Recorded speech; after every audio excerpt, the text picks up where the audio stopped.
Hello friends, मैं हूं दाऊद और आप लोग देख रहे हैं क्रिकेट की दुनिया पर अली एंड दाऊद शो। भारत ने ऑस्ट्रेलिया को हिस्टोरिक टेस्ट मैच में हराकर गाबा में सीरीज अपने नाम कर ली, लेकिन इस टाइम इंडिया में पार्टीज का सिलसिला जारी है। चाहे नटराजन हो जाए, अजिंक्य रहाणे हो जाए, सिराज हो जाए, सबका बहुत ही वार्म वेलकम किया गया टीम इंडिया में।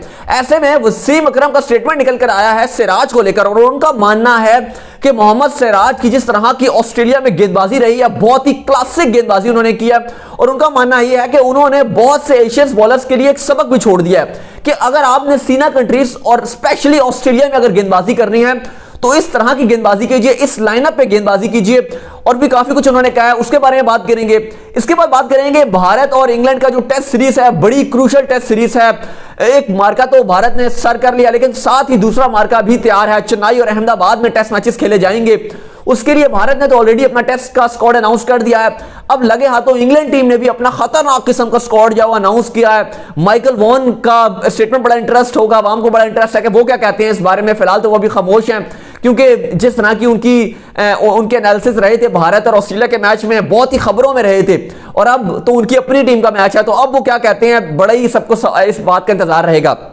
इसके बारे में भी बात करेंगे। उससे पहले अगर आप हमारा शो पहली बार देख रहे हैं, सब्सक्राइब लाजमी कर दीजिए और फेसबुक में भी हमें जो है वो फॉलो कर लिया करें। चलिए सबसे पहले बात करते हैं जो भारत की हिस्टोरिक जीत है। खूब जो है पार्टीज चल रही हैं, बड़े बड़े स्पॉन्सर्स, बड़े बड़े ब्रांड्स जो हैं वो ऋषभ पंत से शुभमन गिल, मोहम्मद सिराज सबसे कांटेक्ट में लगे हुए हैं।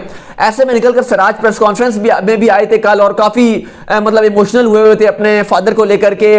उनका साथ उनके लिए बहुत इंपॉर्टेंट था। यहां तक उन्होंने तो ये भी कहा कि मैं सम टाइम तो भूल जाता हूं कि मेरे फादर जो है वो नहीं रहे और मैं अक्सर मोबाइल उठा लेता था उनको कॉल करने के लिए। काफी इमोशनल बातें की। सबसे पहले एयरपोर्ट से आते साथ सबसे पहले वो जो है अपने फादर की कब्र पे गए और वहां पर उन्होंने जो है वो उनके लिए दुआ भी मांगी। तो काफी एक इमोशनल अटैच थे अपने फादर के साथ। लेकिन जब उनसे गेम की बात की गई तो उन्होंने बड़ा एक इंकशाफ किया। उन्होंने कहा कि जब क्राउड ने बदतमीजी की मेरे साथ और उसके बाद जब मैंने रहाणे को बताया और रहाणे ने अंपायर से शिकायत की, तो अंपायर्स ने कहा कि आप जो है वो ये मैच छोड़ के चले जाएं, आप इस मैच को मतलब कॉल ऑफ कर सकते हैं, आप अबंडन कर सकते हैं। लेकिन वो कहते हैं कि रहाणे ने कहा, रहाणे भाई ने बोला कि नहीं, हम यहाँ पर क्रिकेट खेलने हैं और हम यहाँ पर क्रिकेट खेलेंगे।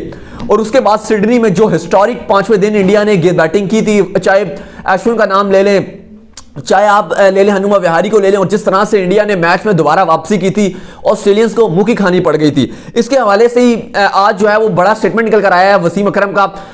वसीम अकरम का मानना है कि जिस तरह से सिराज ने गेंदबाजी की है, सिराज इस टाइम करंटली एशिया में मोस्ट, क्योंकि अभी जो भारत और ऑस्ट्रेलिया की सीरीज रही है इसमें सबसे ज्यादा विकेट्स जो हैं वो इंडिया की तरफ से सिराज ने लिए हैं और 13 विकेट्स उन्होंने चटकाए। विद द बैट बात की जाए तो Rishabh Pant leading run scorer रहे थे और सिराज ने सबको बता दिया कि भाईजान अगर नए बॉलर हैं, अगर आप नए लड़के हैं, यंगस्टर हैं, तो इस तरह से गेंदबाजी की जाती है। साथ ही सिराज को तो यह भी मानना था कि मैं अभी ये शुरुआत है, मैं इसको एंड नहीं समझूंगा, अभी मेरा फोकस गेम पर रहेगा, मैं और फोकस करूंगा। अभी ये नहीं करना कि बस अब मैं अपने आप को रिलैक्स कर दूं और मैं कहूं जी मैंने बहुत कुछ अचीव कर लिया। अभी ये स्टार्ट है। उनका मानना था कि उन्होंने पेंडेमिक कोविड में भी जो अपनी प्रैक्टिस थी वो जारी रखी थी, अपने आप को रिलैक्स उन्होंने बिल्कुल भी नहीं किया। यही वजह थी कि वो अपनी फिटनेस पे काम करते रहे थे और अब जब मैच की बारी आई तो उन्होंने, जब उनको चांस मिला तो उन्होंने डिलीवर किया। वसीम अकरम का मानना है कि जिस तरह से सिराज ने गेंदबाजी की, ये तमाम एशियन बॉलर्स के लिए एक सबक है कि आप इस तरह की लाइन एंड लेंथ में बॉल कर सकते हैं। विद एग्रेसिव अप्रोच के साथ आप बॉल करें, घबराना नहीं है, चाहे आपको रन्स भी पड़ रहे हो, क्योंकि सिराज को रन्स भी पड़े लेकिन सिराज ने विकेट टेकिंग एबिलिटी के साथ गए कि मैं विकेट्स लूंगा चाहे मुझे रन्स पड़ जाए। और टेस्ट में यही होता है कि अगर आप 20 विकेट्स नहीं ले सकते, अगर कोई भी टीम की बॉलिंग लाइनअप नहीं ले सकती तो वो यूजलेस बॉलिंग लाइनअप है। चाहे उसमें से उनके पास एक दो बॉलर 150 की स्पीड से गेंद करते हो या कुछ भी करते हो, लेकिन अगर उनके पास विकेट टेकिंग एबिलिटी नहीं है तो वो टीम फजूल है। और यही माना था वसीम अकरम का कि जिस तरह से सिराज ने एक विकेट टेकिंग एबिलिटी का एक मुजाहरा किया, एक विकेट्स उन्होंने लेकर दिए। उन्होंने बताया कि भाईजान विकेट्स ऐसे ली जाती है। करंटली अगर बात की जाए तो वसीम अकरम पाकिस्तान और साउथ अफ्रीका की जो सीरीज है इसमें टेस्ट मैचेस में कमेंट्री पैनल में भी होंगे। इससे पहले वो रिसेंटली पाकिस्तान के कुछ निजी चैनल्स हैं, प्राइवेट चैनल्स हैं, जहां पर वो पाकिस्तान और न्यूजीलैंड के मैच एनालिसिस में भी बात कर रहे थे। वहां पर भी उन्होंने बहुत ज्यादा प्रेस करते रहे हैं टीम इंडिया की जीत को लेकर।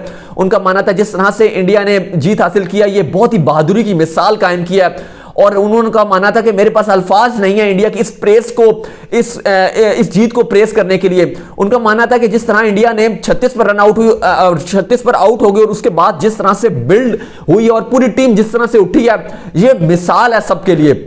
ट्वीट भी करके उन्होंने इंडिया की जीत पे काफी मुबारकबाद दी थी और एनालिसिस भी जब उन्होंने किए तो उनका मानना था कि बहुत ही प्रेस किया, ऋषभ पंत को बड़ा वो प्रेस कर रहे थे कि जिस तरह से सीना कंट्री इसमें निडर तरीके से खेलते हैं, बल्कि उल्टा वो बॉलर्स की लाइन लेंथ खराब करते हैं, बॉलर्स को वो प्रेशर में डालते हैं जिस तरह की वो बैटिंग करते हैं। क्योंकि अगर आपको यूजुअली अगर आप करंटली एरा में देखें तो आपको टेस्ट क्रिकेट में इस तरह की फियरलेस बैटिंग आपको देखने को नहीं मिलती, अटैकिंग अप्रोच वाली करंटली हमें बैटिंग देखने को नहीं मिलती। मास्टर भाई अगर 2-1 इंग्लैंड के खिलाड़ी हैं जो इस तरह की बैटिंग कर लेते हैं, बटलर हो गए या स्टोक्स हो गए, बहुत रेयर नजर आती है। लेकिन जिस तरह ये पंत बैटिंग कर रहे होते हैं, पंत तो मतलब बेन स्टोक्स भी हमने देखा है कि वो एंड में कभी कर जाते हैं, लेकिन वो टेस्ट मैच में आराम से भी खेलते हैं। लेकिन पंत जो है वो टेस्ट मैच को भी आराम से नहीं खेलते, वो छक्कों चौकों की बारिश लगा कर रखते हैं, T20 की तरह खेलते हैं। तो काफी ज्यादा प्रेस किया वसीम अकरम का उनको भी, लेकिन सिराज के हवाले से बहुत ही मतलब हाई उनको रेट कर रहे हैं वसीम अकरम। और आगे आने वाले वक्त में वसीम अकरम का मानना है कि सिराज एशिया के बहुत ही बड़े बॉलर बनेंगे, बल्कि बाहर दुनिया के सबसे खतरनाक बॉलरों में ऐसे बॉलर वो बन सकते हैं और उनके अंदर दम है, क्योंकि वो एक विकेट टेकर बॉलर हैं और wicket taker bowlers test matches में चलते हैं। अगर आप विकेट्स नहीं ले सकते तो आप टेस्ट क्रिकेट में आगे नहीं जा सकते, लेकिन सिराज के अंदर वो क्वालिटी है कि वो विकेट्स ले सकते हैं, जल्दी विकेट्स जो है वो दिलवा सकते हैं अपनी टीम को, और जब नीड विकेट होती है तब वो ब्रेक थ्रू दिलवाते हैं। जैसे लबुशैन की विकेट ली थी, सिराज का भी मानना था कि जो मैंने लबुशैन की विकेट लिया था वो मेरे लिए सबसे बड़ा विकेट था। जब उसे पूछा गया कि आपका जो आपने 13 विकेट्स दिए इनमें से सबसे आपके लिए अच्छा विकेट कौन सा था जिसमें आपको सबसे ज्यादा खुशी हुई, तो उनका मानना था वो लबुशैन का विकेट था जो मुझे सबसे ज्यादा उस विकेट में जो है लेने के बाद खुशी हुई। तो काफी ज्यादा जो है वो प्रेस मिल रहा है, ना सिर्फ वसीम अकरम का, शोएब अख्तर बड़ा प्रेस कर रहे हैं टीम इंडिया को। शोएब अख्तर को मानना था कि इंडिया जो है वो एक शेरों की तरह इंडिया ने जो है वो ऑस्ट्रेलिया में लड़ी है। इंजमाम की बात की जाए तो इंजमाम ने कहा था कि इंडिया ने बता दिया कि इस टाइम करंटली वर्ल्ड की बेस्ट टीम जो है वो भारत ही है। सबने अपना अपनी जगह जो टीम इंडिया को ज्यादा से ज्यादा जितना प्रेस कर सकते थे वो किया। और जैसे आपको पता है, आपको सबने काफी बताया, हमने सबसे पहले आपको बताया था कि पाकिस्तान में कांग्रेचुलेशंस इंडिया ये टॉप ट्रेंड चल रहा था ट्विटर में, तो पूरे पाकिस्तान ने भी भारत को जो है वो प्रेस किया। ऐसी बात नहीं थी कि खाली फॉर्मर क्रिकेटर्स ने प्रेस किया, बल्कि पूरे पाकिस्तान की तरफ से जो है वो प्रेस मिला। हमने भी जो है हम पब्लिक में भी गए थे, मैं और अली, हमने डिफरेंट क्रिकेट क्लब्स में गए, अवाम में गए और वहां पे भी राय ली कि क्या भारत की जीत से आप खुश हैं और क्या आप कांग्रेचुलेट करना चाहते हैं, क्या पाकिस्तान को इनसे सबक लेना चाहिए, क्या राहुल द्रविड़ जैसे डोमेस्टिक में आए हैं, नीचे अंडर 19 में आए हैं, क्या ऐसे हमारे भी कोचेस को आना चाहिए। तो सारे जो फैंस थे और क्लब क्रिकेटर्स थे उनका यही मानना था कि बिल्कुल ऐसा होना चाहिए।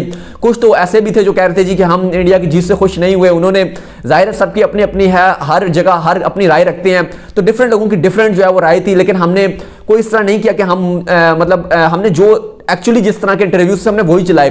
लेकिन 95% जो लोग थे वो प्रेस कर रहे थे, इंडिया को कांग्रेचुलेट कर रहे थे और वो यही माना था कि हम बहुत खुश हैं इंडिया की जीत से, क्योंकि एशियन टीम ने ऑस्ट्रेलिया को गाबा में हराया है। पहली एशियन टीम भी नहीं है दुनिया में, इससे पहले कभी भी किसी एशियन टीम ने हराया नहीं, तो बहुत ज्यादा इंडिया को प्रेस मिल रहा था।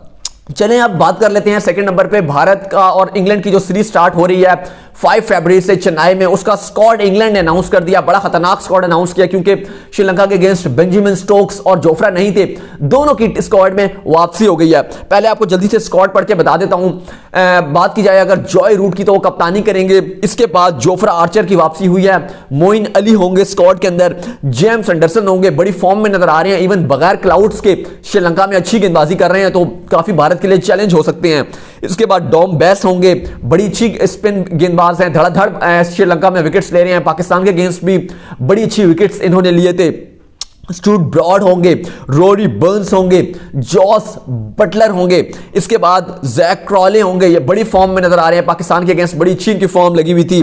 बेन फोक्स होंगे, डैन लॉरेंस होंगे, इसके बाद जैक लीच होंगे, इसके बाद सिबली होंगे, बेंजामिन स्टोक्स होंगे, और बात की जाए स्टोन होंगे, क्रिस वोक्स होंगे। ये वो स्क्वाड है इंग्लैंड का जो भारत के अगेंस्ट जो है वो टकराएगा। काफी मजेदार और टफ सीरीज होने वाली है, आसान सीरीज बिल्कुल भी नहीं होगी, बहुत मजा आने वाला है इस सीरीज में भी। जिस तरह ऑस्ट्रेलिया को हराया भारत ने, लेकिन अब तो अपने घर में हराना है। स्क्वाड भारत का भी बड़ा मजबूत है, लेकिन जाहिर है रविंद्र जडेजा का हमने आपको कल ही बता दिया था कि वो इस पूरी टेस्ट सीरीज से बाहर होंगे, लेकिन विराट कोहली कम बैक करेंगे अपने बच्चे की पैदाइश के बाद, तो बड़ी उम्मीदें हैं कि विराट कोहली को फैंस बड़ा देखना चाहते हैं कि वो किस तरह से आएंगे। और मेरा पर्सनली मानना यही है कि माइकल वॉन का क्योंकि स्टेटमेंट इस पर आया था कि अब कप्तानी जो है वो रहाने को दे देनी चाहिए टेस्ट की भी, तो मेरे ख्याल से ये फजूल बात है। ये जो इस तरह नडर किस्म की क्रिकेट खेली है और सारा दुनिया प्रेस कर रही है, ये वाली जो अप्रोच पैदा की है, ये विराट कोहली ने ही टीम इंडिया की टेस्ट में अप्रोच पैदा की है कि आप मैचेस जीतने के लिए जाएं, टेस्ट मैचेस को इतना इंटरेस्टिंग जिस तरह इंडिया खेल रहा है, ये विराट को क्रेडिट जाता है, अपने पेस गेंदबाजों को उन्होंने बनाया है, उनको कॉन्फिडेंस वो वाला दिया कि भाई आप डिलीवर करो। नए लड़के आकर परफॉर्मेंसेस दिखा रहे हैं, वाशिंगटन सुंदर हो गए, सिराज हो गए, ठाकुर हो जाए, ये सब आकर जो है वो पहले मैचेस में अपने आकर इतनी अच्छी परफॉर्मेंसेस दिखा रहे हैं, तो इसका क्रेडिट आपको विराट कोहली को देना चाहिए। और ऐसा आप नहीं कर सकते कि एक मैच में विराट कोहली नहीं थे और टीम इंडिया अगर अच्छा कर गई एक सीरीज में तो आप कहें जी कि बस कप्तान चेंज कर दिया जाए। एक सिस्टम के तहत चीजें चलती हैं और यही वजह है कि बीसीसीआई ने एक स्ट्रॉन्ग सिस्टम बनाया हुआ है कि एक या हार या जीत के ऊपर एकदम से बड़ी चीजें या बड़ी तब्दीलियां नहीं करने जाते। अगर उनको पता होता है कि हाँ ये बंदा परफेक्ट है फिर तो ठीक है, लेकिन मैं वो बात करूं कि अगर बंदा ही ठीक ना और फिर आप लॉन्ग टर्म चलते रहें, वो चीज गलत हो जाती है। जैसे पाकिस्तान में मिसबा के साथ अब बात की जाती है कि यार वो एक जिस तरह से वो टीम को लीड करते हैं डिफेंसिव माइंडसेट के साथ, तो उनकी बात की जाती है कि फायदा नहीं है अगर आप उनको लॉन्ग टर्म चांस देंगे। लेकिन विराट कोहली का तो अपना नाम है, एक बहुत ही बड़े कप्तान भी हैं टेस्ट क्रिकेट में। जिस तरह से मेरा मानना है कि टेस्ट क्रिकेट में इस टाइम विराट कोहली नंबर 1 कप्तान है टेस्ट क्रिकेट में। व्हाइट बॉल में यहां अक्सर विराट कोहली जो है वो उनकी टीम बीच में कुछ डिसीजंस में वो चूक कर जाते हैं, जैसे आईपीएल में भी बीच में कुछ मसले हो जाते हैं, लेकिन स्टिल टेस्ट क्रिकेट में तो कोई विराट के बारे में कोई डाउट ही नहीं है और बेस्ट किस्म के वो कप्तान है। आई होप आपको हमारा शो आज का पसंद आया होगा। सब्सक्राइब लाजमी कर दीजिए। नेक्स्ट शो में हमारे साथ मौजूद होंगे। So till then bye bye.